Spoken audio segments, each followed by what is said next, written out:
Assalamu alaikum wa rahmatullahi wa barakatuh. My beloved children, I am so blessed because I have both my parents. They're alive and they're living together, and I get a chance to see them every other day.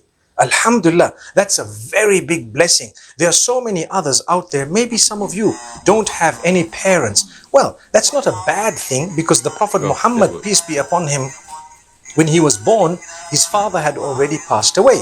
And a few years later, about 6 years later, his mother passed away. So he grew up from childhood without both parents. Subhanallah. So it's not a bad thing. It does not mean that Allah doesn't like you. He loves you.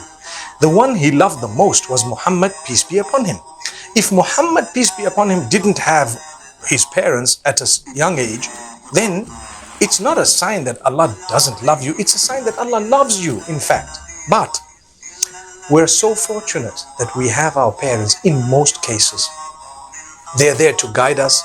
They're there to help us. And they're there to be there for us and to show us the way and the path.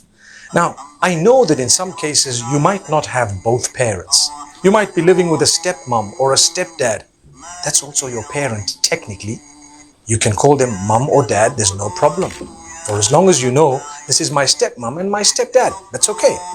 They're not bad people. It doesn't make them evil. I know many cases where one parent has passed away. So you're either living with a single parent, which is quite difficult. So you need to be even more kind when you're living with a single parent.